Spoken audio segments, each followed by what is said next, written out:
ನಮಸ್ಕಾರ. Smart screen YouTube ಚಾನೆಲ್ಗೆ ಸ್ವಾಗತ. ನಾನು ಶ್ವೇತಾ ಕಲಕನಿ. ಸೀಕ್ರೆಟ್ ರೂಮ್ ಅಲ್ಲಿ ಇದ್ದಂತಹ ರಕ್ಷಿತಾ ಶೆಟ್ಟಿಗೆ ಪೆದ್ದಿ ಅಂದ್ರ ಧ್ರುವಂತ್. ಯಾವ ಕಾಲೇಜಲ್ಲಿ ಓದ್ಕೊಂಡ್ ಬಂದಿರೋದು ನೀವು? ತಲೆಯಲ್ಲಿ ಬುದ್ಧಿ ಇಲ್ವಾ ಅನ್ನೋ ರೀತಿಯಾಗಿ ಧ್ರುವಂತ್ ರಕ್ಷಿತಾಳಿಗೆ ಹೇಳಿದ್ಯಾಕೆ? ಒಂದು ಪ್ರಶ್ನೆನ ಕೇಳ್ತಾರೆ, ಅದಕ್ಕೆ ಉತ್ತರ ಸರಿಯಾಗಿ ರಕ್ಷಿತಾ ಕೊಟ್ರು ಸಹಿತ ನಿಮ್ಗೆ ಉತ್ತರ ಕೊಡಕ್ಕೂ ಬರೋದಿಲ್ವಾ ಅಂತ ಹೇಳಿ ಹೈ ಡ್ರಾಮಾ ಮಾಡ್ತಾ ಇರೋದು ಯಾಕೆ? ಈ ಧ್ರುವಂತ್ ನ ಕಾಟ ತಡ್ಕೊಳಕ್ ಆಗದೆ ಫ್ರಸ್ಟ್ರೇಷನ್ ಆಗ್ತಾ ಇದ್ದಾರ Rakshita Shetty. Actually secret room ನಲ್ಲಿ ಏನಾಗ್ತಾ ಇದೆ? ಬಿಗ್ ಬಾಸ್ ಮನೆಯಲ್ಲಿ ಹೈ ಲೆವೆಲ್ ಕಾಂಪಿಟೇಷನ್ ಅಲ್ಲಿ ಚೈತ್ರ ಮತ್ತೆ ಅಶ್ವಿನಿ ಗೌಡ ನಡುವೆ ಆಟ ನಡೀತಾ ಇದೆ.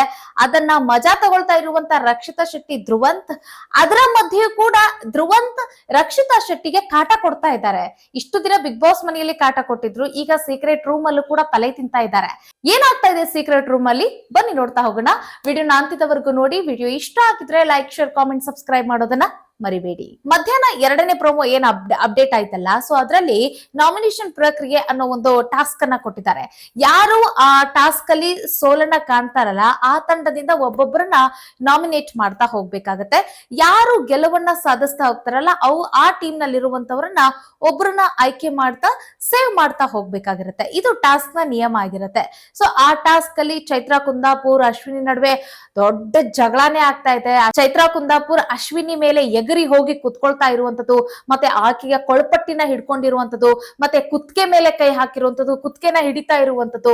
ಒಟ್ಟಿನಲ್ಲಿ ಇಬ್ಬರ ನಡುವೆ ಒಂದು ಹಗ್ಗ ಜಗ್ಗಾಟ, ಮತ್ತೆ ಇಬ್ಬರ ನಡುವೆ ಒಂದು ಕಾಂಪಿಟೇಷನ್, ಮತ್ತೆ ಇಬ್ಬರ ನಡುವೆ ಎಕ್ಸ್ಟ್ರೀಮ್ ಆಗಿರುವಂತಹ ಒಂದು ಹೈ ಲೆವೆಲ್ ಕಾಂಪಿಟೇಷನ್ ಇದೆಯಲ್ಲ. ಸೊ ಇದನ್ನ ನೋಡ್ತಾ ಇರುವಂತಹ ರಕ್ಷಿತಾ ಶೆಟ್ಟಿ, ಧ್ರುವಂತ್ ಅವರು ಎಂಜಾಯ್ ಮಾಡ್ತಿದ್ದಾರೆ, ಮಜಾ ಮಾಡ್ತಿದ್ದಾರೆ.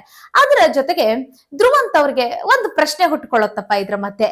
ರಕ್ಷಿತಾ ಶೆಟ್ಟಿ ಕೇಳ್ತಾರೆ, ಒಂದ್ ವೇಳೆ ಈಗ ಸೀಕ್ರೆಟ್ ರೂಮ್ ನಲ್ಲಿ ನಾನು ನೀನು ಇಬ್ರು ಇದ್ದೀವಲ್ವಾ, ಸೊ ಒಂದ್ ವೇಳೆ ನೀನೊಬ್ಳೆ ಸೀಕ್ರೆಟ್ ರೂಮಿಗೆ ಬಂದ್ಬಿಟ್ಟಿದ್ರೆ, ನಾನೇನಾದ್ರೂ ಅಲ್ಲೇ ಬಿಗ್ ಬಾಸ್ ಮನೆ ಒಳಗಡೆ ಇದ್ದಿದ್ರೆ, ನಿನಗೆ ಅಲ್ಲಿರೋ ಆಟ ಆಡ್ತಾ ಇದಾರಲ್ಲ ಅವರಲ್ಲಿ ನಿನಗೆ ಯಾರು ಬೆಸ್ಟ್ ಅಂತ ಅನಿಸ್ತಿದ್ರು ಅಂತ ಹೇಳಿ ಧ್ರುವಂತ್ ರಕ್ಷಿತಾ ಶೆಟ್ಟಿ ಒಂದ್ ಪ್ರಶ್ನೆ ಕೇಳ್ತಾರೆ. ರಕ್ಷಿತಾ ಶೆಟ್ಟಿ ಸರಿಯಾಗಿ ಉತ್ತರ ಕೊಟ್ಟಿದ್ದಾರೆ, ಆದ್ರೆ ಧ್ರುವಂತ್ಗೆ ಅದ ಅರ್ಥ ಮಾಡ್ಕೊಳ್ಳೋಷ್ಟು ಶಕ್ತಿ ಇಲ್ಲ. ರಕ್ಷಿತಾ ಶೆಟ್ಟಿಗೆ ಸ್ವಲ್ಪ ಕನ್ನಡದ ಪ್ರಾಬ್ಲಮ್ ಇದೆ ಅಲ್ವಾ, ಅವರಿಗೆ ತಮಗೆ ಎಷ್ಟಾಗುತ್ತೋ ಅಷ್ಟು ಪ್ರಯತ್ನವನ್ನ ಪಟ್ಟು ತಮಗ್ ಗೊತ್ತಾದಷ್ಟು ಹೇಳೋಕೆ ಪ್ರಯತ್ನ ಪಡ್ತಾರೆ. ಆದ್ರೆ ಧ್ರುವಂತ್ ಅವರು ತುಂಬಾ ಚೆನ್ನಾಗಿ ಕನ್ನಡ ಮಾತಾಡ್ತಾರಲ್ವಾ, ಸೊ ಆದ್ರೂ ಸಹಿತ ಅವ್ರಿಗೆ ಅವ್ರು ಏನ್ ಮಾತಾಡ್ತಿದ್ದಾರೆ, ಅವ್ರ ಮಾತಿನ ಮೂಲ ಏನು ಅನ್ನೋದನ್ನ ಅರ್ಥ ಮಾಡ್ಕೊಳಕ್ ಸಾಧ್ಯ ಆಗ್ತಿಲ್ಲ. ಬಟ್ ಏನ್ ಕೇಳ್ತಾರೆ ರಕ್ಷಿತಾ ಶೆಟ್ಟಿ, ಏನ್ ಅವ್ರಿಗೆ ಉತ್ತರ ಕೊಡ್ತಾರೆ ಅಂತಂದ್ರೆ, ನೋಡಿ ನಾನು ಬಿಗ್ ಬಾಸ್ ಮನೆ ಒಳಗಡೆ ಇಲ್ಲ ಅಂತ ಹೇಳಿ ನಾನು ಊಹೆನೆ ಮಾಡ್ಕೊಳ್ಳಲ್ಲ, ಅದನ್ನ ನಾನು ಕನಸಲ್ಲೂ ಕೂಡ ನಾನು ಯೋಚನೆ ಮಾಡಲ್ಲ. ಸೊ ಬಿಗ್ ಬಾಸ್ ಮನೆಯಲ್ಲಿ ನಾನು ಯಾಕಿಲ್ಲ, ನಾನೊಬ್ಳೆ ಯಾಕೆ ಸೀಕ್ರೆಟ್ ರೂಮಿಗೆ ಬರ್ತೀನಿ? ನೋ ವೇ, ನಾನು ಬಿಗ್ ಬಾಸ್ ಮನೆ ಒಳಗಡೆನೆ ಇರ್ತೀನಿ ಅಂತ ಹೇಳ್ತಾರೆ. ಸೊ ಅವಾಗ ಧ್ರುವಂತ್ ಅವರು ಮತ್ತೆ ರಿಯಾಕ್ಟ್ ಮಾಡ್ತಾರೆ, ನಾನು ಆತರ ಹೇಳಿಲ್ಲ, ಇವಾಗ ನಾವಿಬ್ರು ಸೇರಿ ಸೀಕ್ರೆಟ್ ರೂಮಿಗೆ ಬಂದಿದ್ದೀವಲ್ವಾ, ಸೊ ಈಗ ನೀವು ಒಬ್ರೇ ಬಂದಿದ್ರೆ, ನಾನು ಬಿಗ್ ಬಾಸ್ ಮನೆ ಒಳಗಡೆ ಇದ್ದಿದ್ರೆ ಆಗ ಯಾರು ಬೆಸ್ಟ್ ಅಂತ ಕೇಳ್ತಾರೆ. ಆಗ ರಕ್ಷಿತಾ, ಯಾರೇನು ಬೆಸ್ಟ್ ಇಲ್ಲ, ನಾನೇ ಬೆಸ್ಟ್ ಅಂತ ಹೇಳ್ತಾರೆ. ಯಾವ ಕಾಲೇಜಲ್ಲಿ ಓದಿದ್ದು ನೀವು ಅಂತ ಹೇಳ್ತಾರೆ. ಅಂತಂದ್ರೆ ಬುದ್ಧಿನೇ ಇಲ್ಲ ಇವ್ರು ಪೆದ್ರು ಅನ್ನೋ ರೀತಿಯಾಗಿ, ರಕ್ಷಿತಾ ಶೆಟ್ಟಿ ಒಬ್ಬ ಪೆದ್ದಳು ಅನ್ನೋ ರೀತಿಯಾಗಿ ಧ್ರುವಂತ್ ಅವ್ರನ್ನ ಛೇಡಿಸ್ತಾರೆ, ಮಾತಾಡ್ತಾರೆ. ಆಗ ರೈಸ್ ಆಗ್ತಾಳೆ ರಕ್ಷಿತಾ ಶೆಟ್ಟಿ, ಹೌದು ನಾನು ಕರೆಕ್ಟ್ ಆಗಿ ಹೇಳಿದ್ದೀನಿ, ನಾನು ಹೇಳಿದ್ದು ಸರಿ ಇದೆ, ಯಾರು ಬೆಸ್ಟ್ ಅಂತಂದ್ರೆ ನಾನೇ ಬೆಸ್ಟ್ ಅಂತ ಹೇಳ್ತಾರೆ. ಸೊ ಅವರ ಆಟದಲ್ಲಿ ಎಷ್ಟು ಕಾನ್ಫಿಡೆಂಟ್ ಆಗಿದ್ದಾರೆ, ಮತ್ತೆ ಅವ್ರು ಎಷ್ಟು ಕ್ಲಾರಿಟಿ ಆಗಿದ್ದಾರೆ, ಎಷ್ಟು ಕ್ಲೆವರ್ ಇದ್ದಾರೆ ಅನ್ನೋದನ್ನ ನೀವು ಗಮನಿಸಿ. ಬಿಗ್ ಬಾಸ್ ಮನೆಗೆ ಆಕ್ಚುಲಿ ಬೇಕಾಗಿರೋದು ಇಂತಹ ಕಂಟೆಸ್ಟೆಂಟ್ಗಳು. ಇನ್ನೊಬ್ಬರ ಹೆಸರು ಹೇಳಕ್ಕಲ್ಲ ಅವ್ರು ಬರೋದು, ತಮ್ಮ ಹೆಸರನ್ನೇ ಹೇಳ್ಬೇಕು. ನಾನೇ ವಿನ್ನರ್ ಆಗ್ತೀನಿ, ನಾನೇ ಟಫ್ ಕಾಂಪಿಟೇಟರ್, ಈ ರೀತಿಯಾಗಿ ವಾದ ಮಾಡೋರು ಬೇಕಾಗಿರುತ್ತೆ ಬಿಗ್ ಬಾಸ್ ಮನೆಗೆ. ಸೊ ಇಲ್ಲಿ ಧ್ರುವಂತ ಹಾಗೆ ಹೇಳಿದಾಗ ಅದನ್ನ ಎಕ್ಸೆಪ್ಟ್ ಮಾಡ್ಕೊಳಲ್ಲ ಅವರು.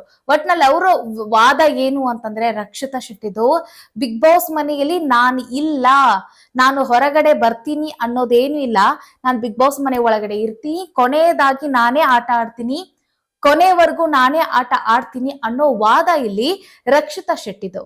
ಸೊ ಅವರು ನಾನು ಬಿಗ್ ಬಾಸ್ ಮನೆಯಿಂದ ಹೊರಗಡೆ ಹೋಗ್ತೀನಿ, ಎವಿಕ್ಟ್ ಆಗಿ ಮನೆಯಿಂದ ಹೊರಗಡೆ ಹೋಗ್ತೀನಿ ಅನ್ನೋ ಆ ಒಂದು ಮಾತನ್ನ ಎಕ್ಸೆಪ್ಟ್ ಮಾಡ್ಕೊಳ್ಳೋಕೆ ಅವ್ರಿಗೆ ಇಷ್ಟ ಇಲ್ಲ ಅನ್ನೋದು ಇಲ್ಲಿ ಅರ್ಥ ಆಗತ್ತೆ.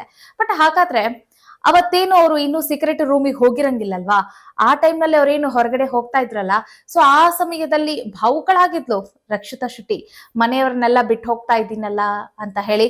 ಮತ್ತೆ ಕೊನೆಯದಾಗಿ ಆ ಇದನ್ನು ಕಿಚನ್ ಅನ್ನ ಅವರು ಹೋಗಿ ಟಚ್ ಮಾಡಿ ಬಂದು ಆ ಫೀಲ್ ಮಾಡಿ ಬಂದಿರುವಂತದ್ದು, ಹೋಗೇ ಬಿಡ್ತೀನಿ ಅನ್ನೋ ರೀತಿಯಾಗಿ. ಬಟ್ ಆ ವಿಚಾರವಾಗಿ ಹೇಳೋದಾದ್ರೆ ಏನಂತಂದ್ರೆ ಬಿಗ್ ಬಾಸ್ ಯಾವ ರೀತಿಯಾಗಿ ಯಾವಾಗ ಹೆಂಗ್ ನಿರ್ಧಾರ ತೆಗೆದುಕೊಳ್ಳುತ್ತೆ ಅನ್ನೋದು ಗೊತ್ತಿಲ್ಲ. ಮತ್ತೆ ಹೊರಗಡೆ ಆಡಿಯನ್ಸ್ ಗಳು ಯಾವ ರೀತಿಯಾಗಿ ಓಟ್ ಹಾಕ್ತಾರೆ ಅನ್ನೋದು ಕೂಡ ಯಾರಿಗೂ ಕೂಡ ಒಳಗಡೆ ಇದ್ದಂತಹ ಕಂಟೆಸ್ಟೆಂಟ್ ಗಳಿಗೆ ಅಂದಾಜಿರೋದಿಲ್ಲ. ಸೊ ಓಟ್ಗಳು ಕಮ್ಮಿ ಬಿದ್ದಾವೋ ಏನೋ ಅನ್ನೋ ಒಂದು ಕಾರಣಕ್ಕಾಗಿ ರಕ್ಷಿತಾ ಶೆಟ್ಟಿ ನಾನು ಎವಿಕ್ಟ್ ಆಗಿರ್ಬೋದು ಅಂತ ಹೇಳಿ ಅವರು ಹೊರಗಡೆ ಹೋಗ್ತಾರೆ. ಆದ್ರೂ ಅವ್ರ ಮಾತಲ್ಲಿ ಒಂದ್ ಬರುತ್ತೆ, ಗೊತ್ತಿಲ್ಲ ನಾನು ವಾಪಸ್ ಬರ್ತೀನೋ ಇಲ್ವೋ, ಸಿಗೋಣ ಅಂತ ಹೇಳಿ ಅವರು ಹೊರಗಡೆ ಹೋಗ್ಬಿಡ್ತಾರೆ.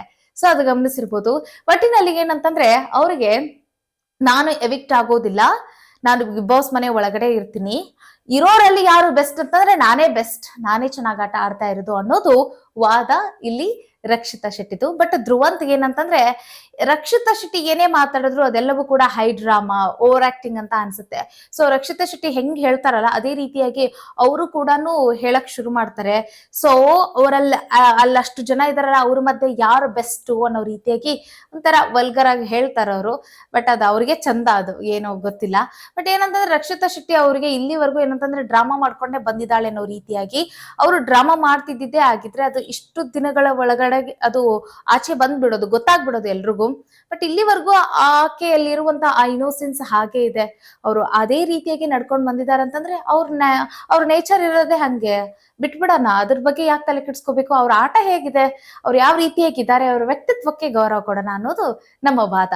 ಮತ್ತೆ ಅವರ ರೀಲ್ಸ್ ಗಳನ್ನ ಮತ್ತೆ ನೀವು ಅವ್ರ ಯೂಟ್ಯೂಬ್ ಚಾನಲ್ ಅನ್ನ ನೋಡಿ, ಅವ್ರು ಇರೋದೇ ಹಂಗೆ. ಅವ್ರು ಏನ್ ಬಿಗ್ ಬಾಸ್ ಮನೆಯಲ್ಲಿ ಇದಾರಲ್ಲ, ಸೊ ಅದೇ ರೀತಿಯಾಗಿ ಅವ್ರ ಯೂಟ್ಯೂಬ್ ಚಾನಲ್ ಅಲ್ಲೂ ಕೂಡ ಹಾಗೆ ಇರ್ತಿದ್ರು.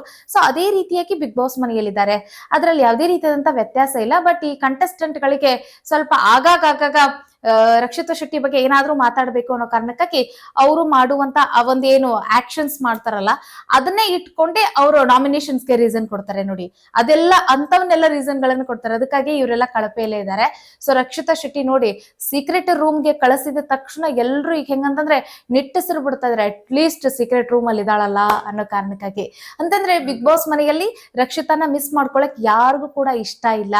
ರಕ್ಷಿತಾ ಶೆಟ್ಟಿ ಕೊನೆಯವರೆಗೂ ಇರ್ಬೇಕು, ಅವ್ರು ಗೆಲ್ತಾರೋ ಬಿಡ್ತಾರೋ ಸೆಕೆಂಡ್ರಿ, ಕೊನೆಯವರೆಗೂ ಬಿಗ್ ಬಾಸ್ ಮನೆಯಲ್ಲಿ ರಕ್ಷಿತಾ ಶೆಟ್ಟಿ ಇರಬೇಕು, ಆಕೆ ಆಟನ ಎಂಜಾಯ್ ಮಾಡ್ಬೇಕು ಅಂತ ಹೇಳಿ ಹೊರಗಡೆ ಇರುವಂತ ಜನ ನೋಡ್ತಾ ಇದ್ದಾರೆ, ಕಾಯ್ತಾ ಇದ್ದಾರೆ. ಇದ್ರ ಬಗ್ಗೆ ನಿಮ್ಮ ಒಪಿನಿಯನ್ ಏನು, ಕಾಮೆಂಟ್ ಮಾಡೋದನ್ನ ಮರಿಬೇಡಿ. ಒಟ್ಟಿನಲ್ಲಿ ರಕ್ಷಿತಾ ಶೆಟ್ಟಿಯ ಕಾನ್ಫಿಡೆನ್ಸ್ ಬಗ್ಗೆ ನಿಮ್ಮ ಅಭಿಪ್ರಾಯ ಏನು, ಕಾಮೆಂಟ್ ಮಾಡಿ. ಮುಂದಿನ ವಿಡಿಯೋದಲ್ಲಿ ಸಿಗೋಣ. ನಮಸ್ಕಾರ.